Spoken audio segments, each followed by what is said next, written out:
Abdullah adalah ayahanda Nabi Muhammad yang semasa mudanya amatlah tampan. Semasa muda, Abdullah memiliki wajah yang sangat tampan dan rupawan. Banyak sekali wanita cantik di masa itu yang tergila-gila ketika melihat Abdullah. Bahkan saking tampannya, banyak wanita-wanita kala itu yang menawarkan diri untuk ditiduri oleh Abdullah. Namun Abdullah menolak tawaran perbuatan dosa itu. Di kening Abdullah ternyata ada cahaya kenabian. Sehingga, saat itu banyak perempuan Quraisy yang menginginkan dirinya. Dahulu saat Abdul Muthalib sudah hampir mencapai usia 70 tahun, ketika itu umur anaknya yaitu Abdullah sudah menginjak 24 tahun.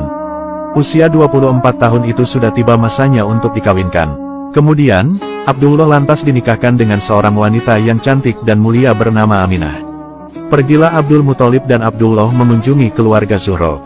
Mereka menemui Wahab dan melamar putrinya.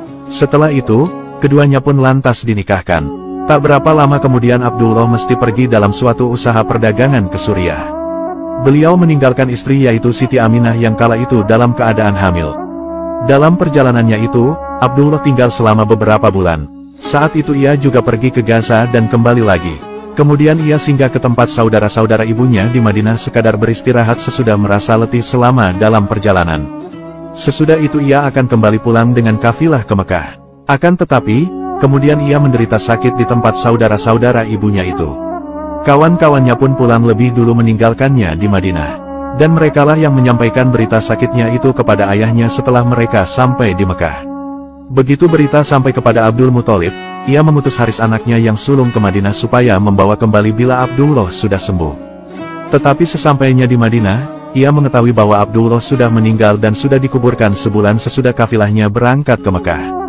Kemudian, kembalilah Haris kepada keluarganya dengan membawa perasaan pilu atas kematian adiknya itu. Rasa duka dan sedih lantas menimpa hati Abdul Muthalib dan Aminah. Sebab pada saat Abdullah wafat, sang istri yaitu Aminah sedang mengandung. Setelah Aminah melahirkan Nabi Muhammad, dikirimlah berita kepada Abdul Muthalib di Ka'bah bahwa ia melahirkan seorang anak laki-laki. Alangkah gembiranya kakek Nabi Muhammad itu setelah menerima berita yang menggembirakan. Gembira sekali hatinya karena ternyata pengganti anaknya sudah ada. Cepat-cepatlah ia menemui menantunya itu lalu membawa cucunya itu ke Ka'bah dan diberi nama Muhammad Shallallahu Alaihi Wasallam. Dahulu saat Nabi Muhammad masih dalam kandungan Aminah, beliau sudah ditinggal wafat sang ayah yang bernama Abdullah. Dan ketika Nabi Muhammad berusia 6 tahun, beliau lantas menjadi yatim piatu karena ditinggal wafat oleh sang ibu. Tahukah kalian kenapa Nabi Muhammad menjadi yatim piatu di usia yang masih sangat muda?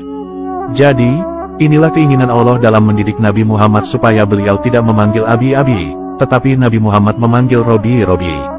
Sehingga, tidak ada satupun manusia yang bisa mendidik Nabi Muhammad, karena hanyalah Allah Subhanahu wa Ta'ala yang bisa, di mana yang tahu kedudukan Nabi Muhammad hanyalah Allah yaitu Sang Pencipta seluruh alam. Semoga kita semua mendapatkan syafaat Nabi Muhammad di akhirat kelak. Amin.